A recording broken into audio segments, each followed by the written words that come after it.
Alright guys, welcome back again to more of The Hungry Lamb. We ended up meeting a new innkeeper by the name of Kite who happened to be friends with Liang and is willing to take care of the girls, or at least most of them, while Liang and Mansui end up heading out together to, I believe it's Luoyang, to try and appease her with her revenge. I don't know how that's going to pan out, but all the while I've always been curious. The only sad thing for me is that he has to abandon the girls, and I hope he does come back for them. I mean, apparently I heard there's like a lot of endings to this game, so I don't know how or which I'm going to end up getting, but we'll find out as we continue on. So if anything else, I hope you all continue to enjoy. Thank you again for the love and support. And here we go. Thanks. I nodded to Kite, but then I paused, realizing there was something else I needed to ask her. Kite, got one more thing to ask. 什么事？ Know how to get to Haizhou? 知道的。亥州城虽说是封了，但在每日鸡鸣之时，还是会开一次东南门，用于通商。明早你起得来的话，我可以让店小二带你去。不过，只能你一个人去哦。No problem. Was planning on going alone anyway. 你要进城做什么？ Kite blinked, puzzled by my sudden trip into the city tomorrow. Just going to the market to buy stuff. Need supplies for the journey. Selling the pack horses for money. And, since we're parting soon, I'll get them gifts. I awkwardly told Kite. Kite chuckled softly when she heard me say that. What's amusing? I frowned, wondering why she was laughing. 没什么，只是觉得都那么多年了，你还是没变呀。Still me? 你还是你。你不是狼，是梁。 Kite smirked and spoke vaguely. Her eyes showed a mix of pity, mockery, and tenderness. Ugh. Kite's words were nonsense. Calling me a good person who lived up to my name was laughable. I've taken out plenty of people, and even if I stop, the debts I owe will never be repaid in a lifetime. I'm no saint. I'm just a fool who wanted to be a wolf but ended up a half-baked one. That's all.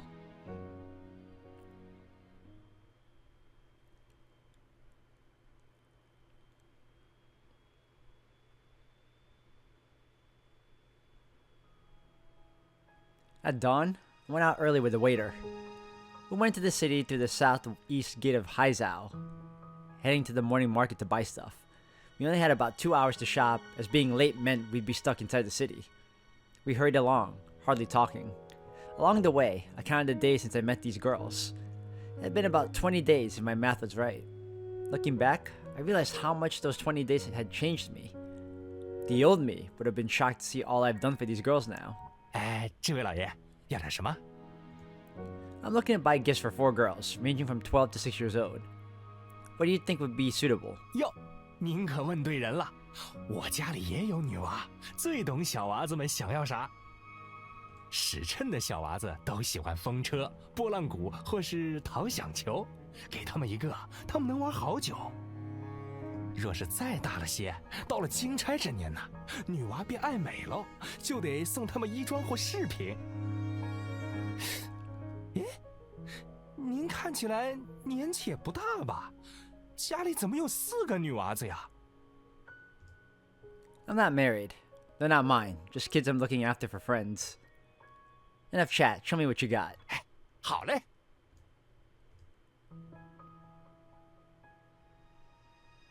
I got gifts for the girls. Later, I grabbed the breakfast at a bun shop and got a basket of buns to go. I think they'd like that more, actually. I mean, they've always been eating sparingly. They never really had a good meal until just recently, and even then, it's still sparse. After packing up everything, I met with the waiter and we headed back to the inn together.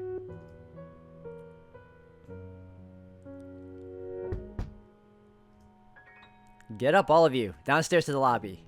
After returning to the inn, I went to the girls' doors, knocked 3 times, and told them to come downstairs. They straightened their clothes, rubbed their sleepy eyes, and slowly gathered in the lobby. 梁爷，你这么早就叫我们起来啊？ It's not early anymore. The rooster crowed 2 hours ago. Come, got you girls a basket of buns. I laid the bundle containing the buns on the table and opened it up. 8 buns were laid out, catching the girl's eyes right away. 又是馒头呀！哇，凉夜真好。扔馒头，扔馒头！ The 3 girls gathered excitedly, their eyes sparkling, as if about to drool at the sight of the buns. What are you waiting for? Dig in. But only take 2 each, no more. I chuckled, and the kids eagerly reached out to grab their buns. 凉夜不给自己留吗？ Mansui asked, puzzled, holding one. Nope, already had mine. Finish up, then I'll show you what I got for you girls. I casually remarked as they chewed on the buns. 我 Q asked me with a mouthful of bun, her words somewhat muffled. Yeah, I bought gifts for you in another package. 我想看，我也要看。 The 2 sisters came to the package containing the gifts holding their buns. Wait, finish eating before checking out the gifts. Don't forget to wash your hands or you'll dirty them. I cautioned the eager girls seriously. They obediently tucked their heads back. What's the rush? After half an incense stick's time, the lambs finished their buns. They wiped their oily mouths, washed their hands, and gathered around the wooden table, eagerly awaiting for me to unwrap the package. I opened the package, revealing its contents to them. A red tambourine, a green clay rattle, and a purple wind wheel toy. Here, these are all for you. I pointed to the gifts in the package, speaking slowly. 哇， Q gasped, leaning in to get her a better look at the gifts. The other lambs were glued to the side as well. I aimed to hand out the gifts individually and show them how to play with each one. Hung, here's your tambourine. 这要咋玩？ Watch. Hold it like this and spin it back and forth to make some noise. 谢谢凉爷。 After showing her how to use the tambourine, I gave it to her. She seemed pretty happy with it. Q, here's your clay rattle. 好像球，这要咋玩？ Just shake it near your ear or roll it around the ground. You'll hear something special. 我听听。哇，是啥子的声音？翠儿，快说谢谢凉爷。谢谢凉爷。 I gave the clay rattle to Q. She took it carefully like she was holding a treasure. Quickly, she shook it by the ear, enjoying the sound of the sand inside. Chonghua. 在。 Don't get too excited. Here, take this windmill. I gave the windmill to Chonghua. I wasn't sure if this little thing would be too shabby, but I couldn't think of anything else suitable, so I picked this for you. 没事的，我很喜欢的。 Just blow on it and the windmill will start spinning. 好呀，我试试看。凉夜，它真的吹起来了，好看。 Chonghua showed me the windmill, really excited. Well, if she's happy with it, that's good. Honestly, I was worried she might not like it, given her background. But thankfully, kids usually like anything you give them. 凉夜，没给我买礼物吗？ Of course. After unpacking everything from the package, Mansui spoke up suddenly. She poked my arm, frowning slightly, seeming mostly confused but a bit annoyed. Nope, didn't buy you anything. Her face now showed equal parts confusion and irritation. Since you weren't well behaved, I didn't buy you one. Now she's mostly annoyed. 不买就不买。 She muttered in frustration, then turned away from me. You fell for it? She seemed mad. Had my fun. Time to drop the act. Okay, no more teasing. Actually, I got a gift too. I got you a gift. But I didn't give it to you because we still have some traveling ahead. 哦，原来是这样。那凉夜为何刚才要骗我呀？ Because you've tricked me before, so I wanted to get back at you and see how you'd react. 凉夜这么大岁数，还和我一般见识，真是孩子气。 Maybe so. But I had to get even with you, or I wouldn't feel right. Mansui laughed and teased me, and then responded kindly. 那是什么礼物？什么时候给我看呀？ I'll open it up for you later on the carriage ride. Kite. After giving the gifts to the lambs, I called out Kite. 怎么，要走了吗？ Kite lifted the curtain from the back kitchen and strolled over. Yeah, Gifts are done. Get to pack up with the last, leaving soon. 这么急，你不多休息些时日？ Got no choice. Delay too long, employers might catch on. Taking this last to Liang first, then escaping south. 还是要去洛阳呀？一定要去的。 Mansui chimed in eagerly. It wasn't until then that I remembered. Stayed up too late last night and had to rise early. I still hadn't talked to the lass about what she planned to do in Luoyang. I wanted to persuade her to give up on revenge, to let go of that swine demon, but I never got around to it. Oh well. We'll be passing through Luoyang anyway on our way south. I can talk to her on the road, no rush. 行，早上我已经叫老牛跑了一趟，给驿站打过招呼了。你到时候报我名字去乘车就好。梁，我怎么觉得你每次见我，都像是在逃命？ Kite chuckled, teasing me. I had to admit, she had a point. Every time I met her, it did feel like I was either escaping or on the run. 梁爷， As I spaced out, I heard Q's voice. 你要揍脸吗？ Q held the clay rattle I gave her, looking at me with a puzzled expression. Yeah, I'm leaving with Sisui soon. Upon hearing that we were leaving soon, the three girls seemed a bit panicked. 我不想让你走。 Q rushed over, clutching onto my leg tightly. Tears streamed down her face. Hey, stop that, okay? You cried last night and now you're crying today? I told you, didn't I? I gotta go. From now on, you and Hong will live with Sis Kite. You gotta work hard. Sis Kite will take care of your food and shelter, but you need to learn some skills too. As for Chonghua, she'll stay with Kite for now. Kite will help her get in touch with her family until someone comes to pick her up. 可是我还是不想梁爷走，不想随姐姐走。 Stop it. 不要！ Q still haunted my leg, crying and fussing. Tears and snot smeared on my leg. 村儿，绑到了。 Hong shouted at Q. Q lifted her tear-streaked face from my leg, looking at her sister with watery eyes. 昨晚都说好的，回去我也跟你说了，梁爷和穗儿姐会走。穗儿姐昨天晚上也抱着你睡了，梁爷也送你礼物了，该做的事都做了，已经好好告别了。你现在又在闹啥嘛你？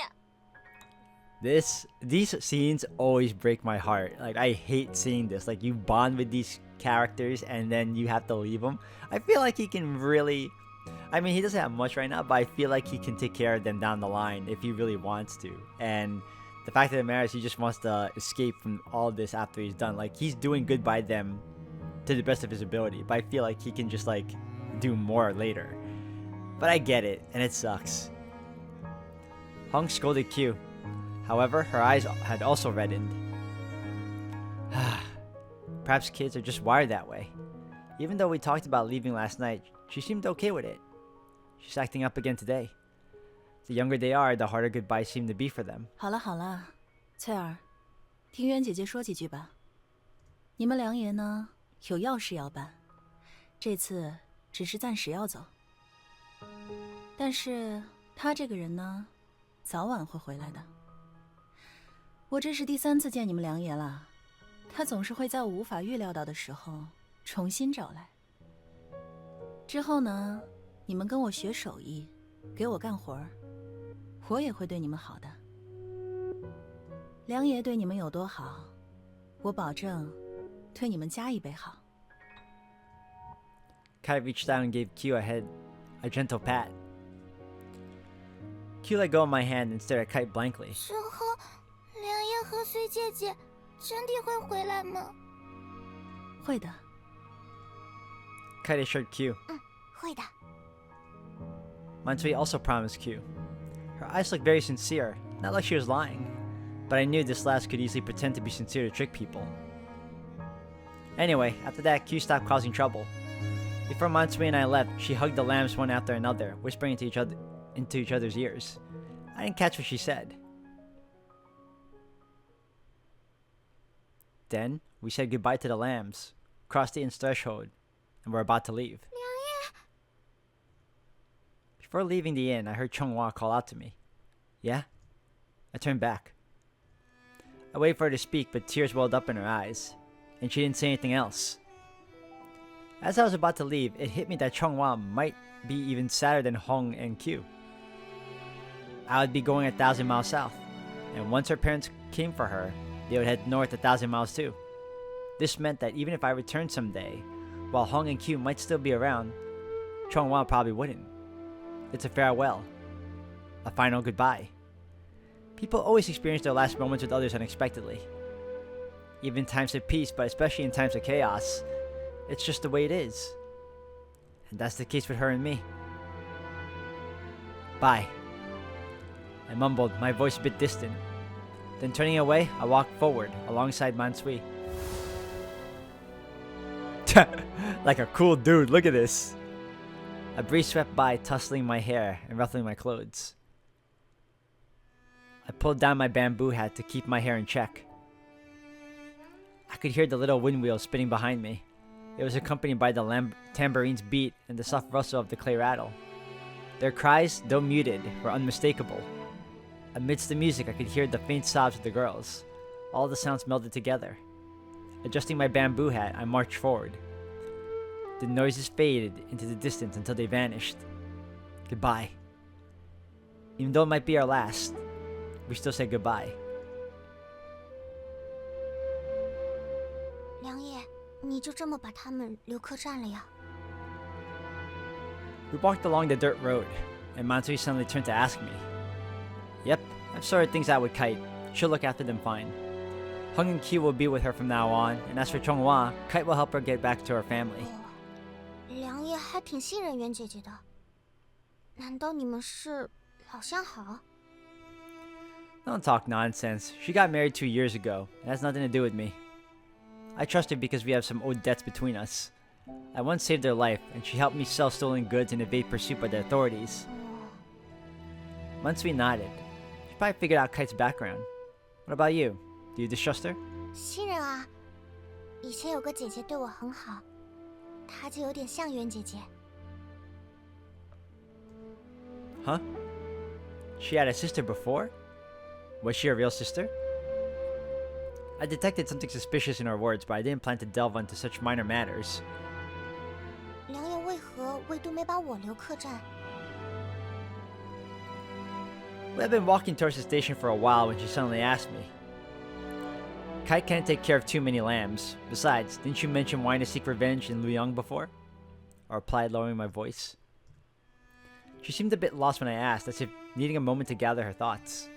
Eventually, in a raspy voice, she responded. 对，我还是要去洛阳的，我一定要去复仇。梁爷还是可以把我卖给屯妖，尹三应该在洛阳城里有线人。你可以说在路上遇到几只大虫，其他孩子和星爷都被吃了，只赶着救出了我。我再帮你一起撒谎作证，他们大概就不追究梁爷的责任了，兴许还能多给你一笔钱。 She calmly outlined their plan to sell herself to the swine demon. She talked about it as if it wasn't her own fate she was deciding. I thought about what she said. It made sense. It didn't cost much for Yinsen to get a lamb, but the swine demon would pay a lot more. If I give them a lamb, Yinsen gets his money back. And if the swine demon really needs a lamb, they'll take it even just one. If I give Mansui to them and blame the missing stuff on tigers, I can still finish the deal like usual. Then, profit aside, I won't be blamed as much for messing up. Looking at it like that is not a bad plan. Not good. I thought about it some more, and there's a fatal flaw in this plan. What if Mansui's revenge ends up dragging me into it? If I send her over there and she goes through with the assassination, whether she succeeds or not, she's committing a heinous crime. Once she commits that crime, it's on me too, and I'll be implicated in her actions. Plus, didn't I already make up my mind? I won't send any lamb to the swine demon after all, especially considering what they'll be facing. It's just too despicable. Even for this last who tried to kill me and lie to me before, I can't bring myself to do it. I still say no to your revenge plan. I'll take you to Luoyang because I know lots of people there, and it's easier to sneak south from there. Once we're in Luoyang, I won't contact anyone linked to Yin San to sell you off. I'll think of another plan for you. I told Mansui seriously. 好，那总之我们还是先去洛阳吧，大不了我也不复仇了，只是去那里玩一趟。Oh, that's a lie. Mansui said with a smile. That's a fake smile, too. I wasn't sure if she truly meant it or was just trying to ease the tension. How could she treat something so serious so lightly? Because she doesn't mean it. After a half-mile's walk, we arrived at the station Kite mentioned. These stations were usually for official use only, so common people like us couldn't use their transportation. But lately, with the new government rules, many of these stations had been downsized and things were a bit chaotic. The station staffs couldn't make ends meet with just government funds, so they started taking private jobs on the side. Kite pulled some strings and paid a bit, so we could hitch a ride on one of the delivery wagons heading towards Luoyang. 你们就是老板娘介绍的人？ Yeah, 就你们俩，去哪儿？ just us two heading to Luoyang. 上那边的马车吧。注意一会儿上了车，不要乱动里面的东西。这些都是王府要的盐袋，你们下车前我都会查一遍。 Got it. We'll behave and stay out of trouble. I told the wagon driver, then climbed onto the wagon with Mansui. I hopped on first, then reached out and helped her up into the wagon. The wagon was packed with salt sacks, likely from the nearby salt pits by Haizao. Mansui and I nestled among the sacks. She took one end, and I settled at the other, facing each other. Space inside the wagon was tight, but it seemed like she had a bit more room to sit than I did. Hey, let's switch spots. 好， I motioned to Mansui and she nodded, swapping spots with me. We're stuck in this wagon for 2 days, so I'm not going to be polite with her. Besides, she's smaller and better suited for the slightly narrower spot. Whew, this wagon's dark as heck. It's like a jail ride. But hey, it's just a cargo hauler. Got one tiny window for air. Got to endure this 2-day trip to Liang. These recent days have really been rough. Might as well catch some sleep. 梁叶， As I sighed and looked at the tiny window, Mansui called my name. What's the matter? I raised an eyebrow looking at her. 刚才车夫说的王爷，大概就是豚妖吧？ She whispered to me quietly. Yeah, if it's the Lord in Luoyang, then he's indeed the swine demon you're after. You knew the swine demon was the Lord all along? 对啊，早就知道了。 I'm baffled. How did the last find out? Was it from Yin-san all along? Or did she eavesdrop on my talk with Tongue? I just can't seem to puzzle it out. 梁叶，我们如果在盐袋里下毒，是不是能毒死豚妖？ Just as I was wondering how she knew that the swine demon was the Lord, she spoke up again. Nope, can't do that. There are too many palace servants. Poisoning the salt might harm innocent people. Plus, if the swine demon survives, they'll chase it back to the driver and us, putting Kite and the other lambs at risk too. 说的也是。 Mansui nodded, seemingly abandoning the idea of poisoning the salt bags. 我们能不能藏在马车里，到时候杀出来，去杀了那豚妖？ That's too vague of a plan, and I don't think it'll work. Nope. I'm not sure if this wagon is headed straight into the palace, but even if it is, we can't just go ahead with this plan. What if we charge out and the swine demon ain't there? We'd be in a fix. If we step out with the blades, their guards will catch us in no time. And remember, killing the swine demon is your thing, not mine. 啊，这样吗？梁叶不是想做侠客吗？诛杀豚妖，青史留名。 I've long abandoned the hero's path. I'm not willing to risk my life for a dream I've forsaken. I doused Mansuin's enthusiasm, and she's still too naive. Even if I were to slay the swine demon, how could I make history? The chronicles are filled with his royal kin, and they're the ones who write the history books. Killing him would merely make me another outlaw in the annals. Me and Mansui sat in the wagon. After about a stick of incense time, the wagon finally started moving. Likely the wagon was pretty good at muffling sound, so our earlier talk probably went unheard by the driver. Then suddenly he shouted, "Moving! Hold on!" And he gave the rein to tug, sending the 4 horses pulling the wagon into motion. The clattering hooves and the creaking wheels etched long trails in the dirt path. The wagon sped along, jolting us inside like bouncing bunnies, our backsides taking a pounding. Ugh, 2 days of this and I'll need a cushion. Guess I'm more of a walker than a wagon rider. If it weren't for the time constraints, I'd rather hoof it. definitely walking next time. 梁叶，你之前去过洛阳吗？ Just as I was mulling over the rough ride ahead, Mansui piped up. Fair enough. Guess I could chat with her, kill some time. Went to Liang twice before, just stopping by on 梁 business. 叶觉得洛阳和其他城市相比，有何不同？ Wider streets, bigger houses, richer people. Oh, but not everyone's rich. Rich get richer, poor get poorer. I explained to Mansui, sharing my impressions of Luoyang. Besides that, lots of old buildings around. They say there are many ancient houses from the Tang and Song dynasties still standing in the city. And you? What do you think of Luoyang? After sharing my thoughts, I asked Mansui. She mentioned she's from around Luoyang, so she's probably had some impressions of the city too. 我的记忆不太准了。我家虽然是住洛阳附近，但是离得还是有点远的。我从小到大只进了洛阳城一次。很小的时候，是爹爹带我进洛阳城的。我记得城里有一条河，河的尽头是一个湖。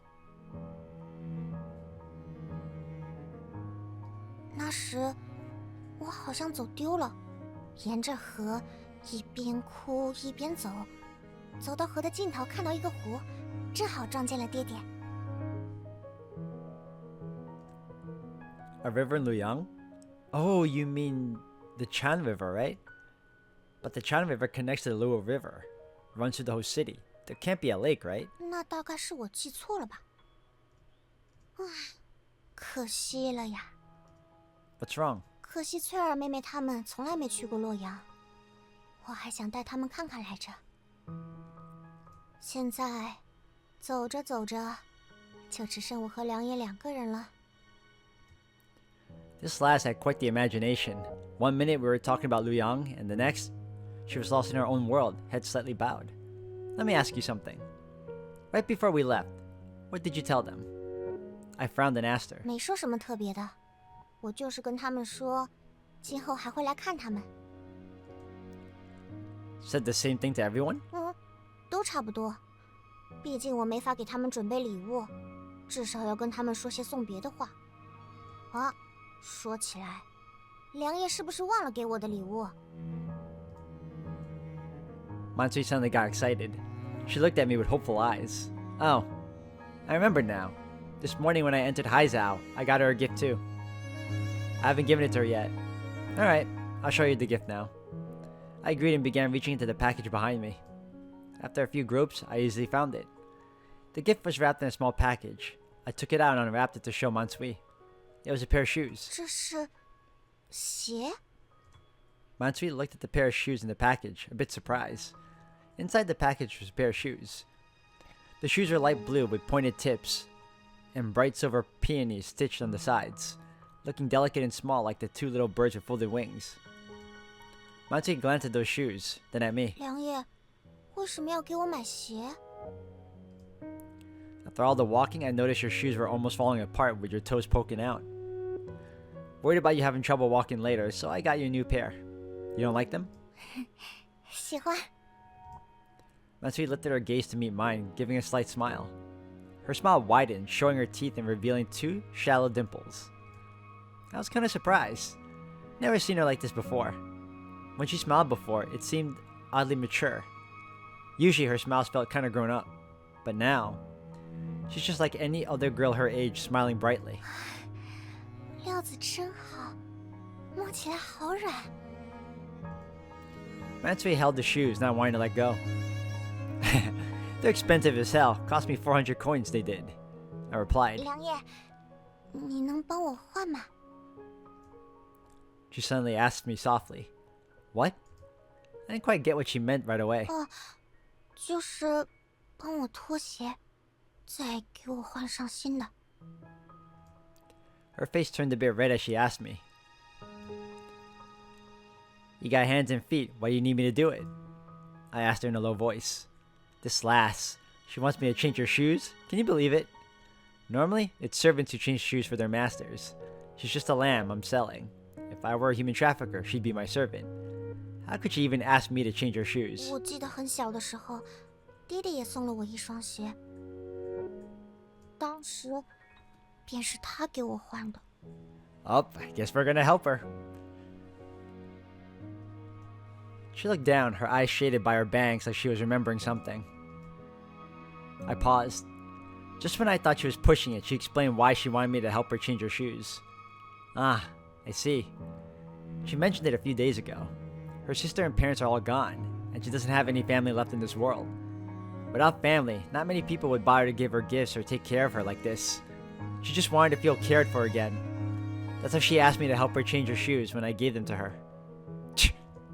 This lass, having her family taken away at such a young age. Even earlier than me, without any family left. It's pretty sad. Alright, just this once. Don't expect me to help you next time. I sighed helplessly as I spoke to her. At the same time, I made up my mind to set aside my pride. Picked up the shoes and squatted in front of her.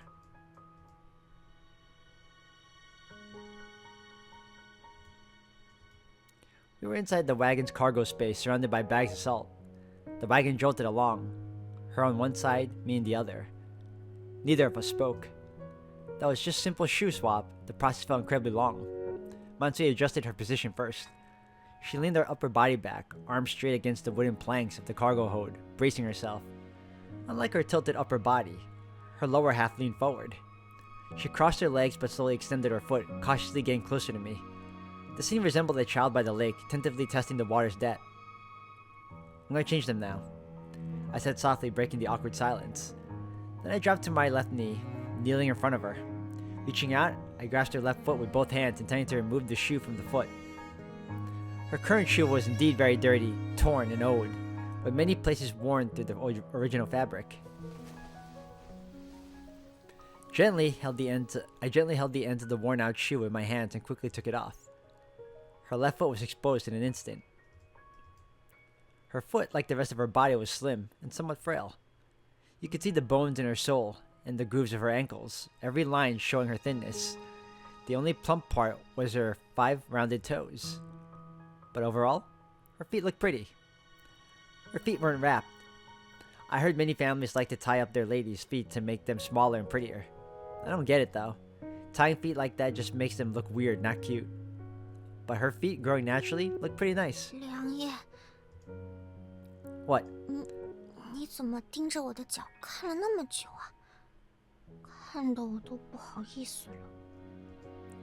I just noticed you're really skinny, so I looked a bit longer. I thought you were thick-skinned. Wouldn't feel embarrassed. 那肯定会不好意思啊，毕竟男女有别。 She went all shine red. Men and women are different. Funny hearing that from this cheeky little brat. But isn't it odd? Back at the bathhouse, I saw everything. She didn't even seem bothered then. Now, just because I glanced at her feet, she's talking about men and women being different. Despite my thoughts, I kept them to myself. Smart man. I didn't want to make her feel more uncomfortable. I proceeded with my task, removing her right shoe and slipping on the new ones with silver peony embroidery. The shoe slowly enveloped her feet, fitting snugly. I gently nudged the toe and adjusted the heel to ensure a perfect fit. No, that is nicer. Good fit? 挺合适的。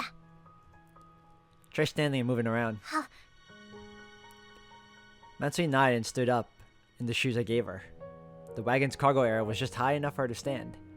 She tried out the feel of walking inside the wagon, stepping lightly on the wooden floorboards. 哇，很合适，穿着舒服。 After trying them out, she said to me, "That's good to hear. I was worried they might be too small." 不小不小，梁叶的这个礼物我很喜欢。 She said with a smile, and I felt relieved. Whew. Finally done swapping her shoes. Funny thing is, even though she likes the new shoes I got her, she won't get rid of the old ones. She packed those old shoes away in her bag. Ugh. Is she just being tight-fisted? Thinking she can sell those old shoes, or were they a gift from her dad? Probably the latter.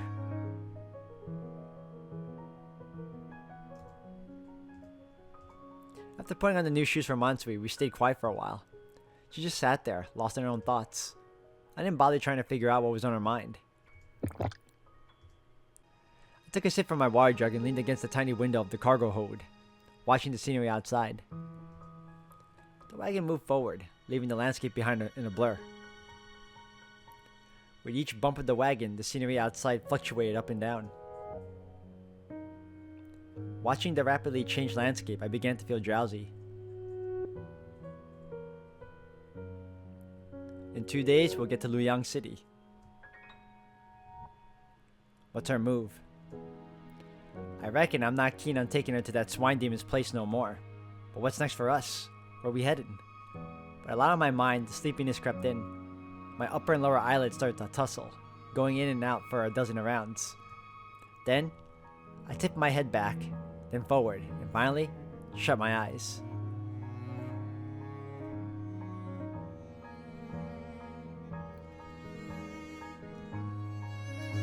Vaguely, I heard Matsuri's voice. Dream or not, it felt like she asked me. Liang, 之前杀了那么多人，你后悔吗？ She asked, no emotion, her voice airy, indifferent. And half asleep, I gave my answer.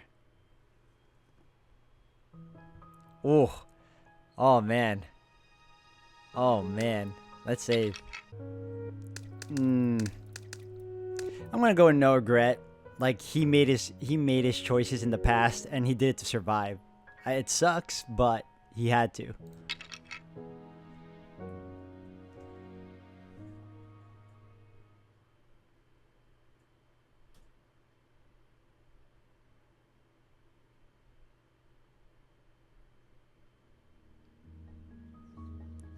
Hungry. So hungry. I hadn't eaten for 3 straight days, not even a bowl of thin porridge. I lay on the bed and slept with my body curled up. My stomach kept bothering me last night, and I felt nauseous in my throat. I wanted to throw up, but could only retch. A few more hours passed, and I felt even worse. I felt groggy, like I had a layer of oil over my brain, and my entire body felt sluggish. Something really strange was happening to my body. My chest felt like it was burning, but my limbs were cold. Rolling up my sleeves, I touched my bare arms, and I felt as if there was an invisible garment draped over them. I used my nails to scratch at the clothing on my arms, but nothing came off, leaving behind the white marks. I felt like a snake, a quiet snake on the verge of death. I couldn't shed my skin, and I had to endure the torment of alternating hot and cold sensations. I was probably going to die soon. 今天我们喝点稀粥，不然要饿死了。还能吃几次？3次。那我们之后吃什么呀？咱家门口还有一片树林，坡上还长了一些草，可以吃树皮和野草。呀，不能吃树皮。奶奶以前和我说过，树皮很硬，进了肚子后会拉不出来，得用手去抠。我不想抠。不用抠，吃树皮是要先弄一下的。我会把树皮煮熟了，捣碎了，再喂你和彩儿吃。煮了的树皮能煮出甜味儿，其实还挺好吃的。Silently, I listened to Mom talk. I wasn't sure where Mom learned all of this. Could it be that she also had to go through some hard times when she was little? Since Mom could survive back then, I can too. After talking to me, Mom started to make porridge for us. The rice container was pretty much empty, and there wasn't much water left in the water tank. Mom scooped a bowl of water and put it in the pot, then grabbed a handful of rice and sprinkled it evenly. I crouched by the pot, watching the rice slowly sink to the bottom, resembling pieces of meat. I wanted to eat it so bad. However, it's definitely still going to be a while till I can have some. Mom still had to cook it for a little while. Plus, even after it's ready, she would always let my brother eat first. Lately, my brother hasn't been talking much. Half a month after Dad left, my brother got sick again. He had a really bad fever, even worse than before. Mom was very worried and kept feeding my brother porridge. She even peeled off the last of the cabbage and added to the porridge for him. After having porridge for a few days, my brother's fever finally subsided. But after that, he became a mute and couldn't talk anymore. Wow. 你说爹爹为啥这么久都没回来？还能有啥？要么是跑了，要么是死了。I asked Mom, and she casually answered me as she threw firewood into the stove. I didn't believe that Dad ran away. There was no way that Dad would have left us behind. He promised. He either got lost and couldn't find his way home, or something happened to him. 娘，前2天我去村里看了一趟，村里的其他人都跑走了。 I talked to Mom again when she was making porridge. 穗儿，你又出去了。我不是说了不让你乱跑吗？你就不怕别人捉了吃？ I mean, you weren't that put off when you wanted to sell her off. Now you're worried about her getting taken? 娘，其他人都跑走了，村里没人了，不会有人吃我的。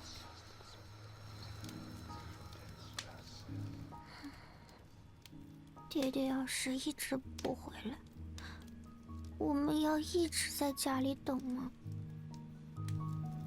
等吧，都等了他那么久了，也不差这几天。我们不逃吗？不逃。 Mom replied to me in a low voice. Actually, I could sort of guess why Mom didn't want to go out. My brother was sick and couldn't walk on his own. Fleeing with our little brother wasn't easy, nor could we have left him behind. Besides, Dad had mentioned the presence of tigers, bandits, and even evil spirits in the distant mountains. If Dad had been here to protect us, we would have dared to venture out. But with Dad gone, Mom wouldn't dare to flee with us alone. The porridge was ready. Mom fed my younger brother the porridge. My brother didn't make any noise. He ate the porridge with his eyes closed. If his mouth weren't opening and closing, I would have thought something was wrong with him. After my brother finished the bowl of porridge, Mom started to pack things up as if she was going to head out. 娘，你要出去吗？趁着刚喝了粥，还有些力气，我去刮一些树皮。Mom said calmly. She grabbed a knife, put on a straw hat, and was about to head out. 我也想跟你一起去。你干嘛出去？在家看着弟弟？不行，我怕你和爹爹一样不回来了。娘，让我跟你一起吧。行，那我们一起出门。我背着弟弟，你给我多搭把手。 Mom hesitated for a short while, but still agreed to my request.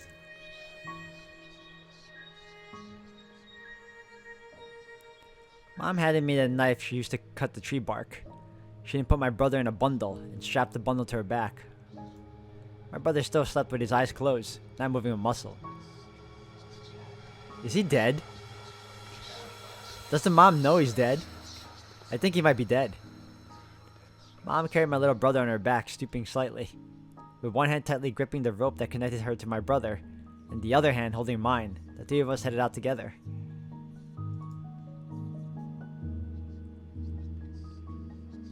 Mom and I looked around for a while and found a grove of trees near our home. Surprisingly, these woods were different from what I had seen 2 days ago. The trees in the woods had no bark left. Every tree wherever people could reach was bare. They looked like people who had been stripped of their clothes halfway, with the upper bodies still clothed but their lower bodies completely bare. 怎么会这样？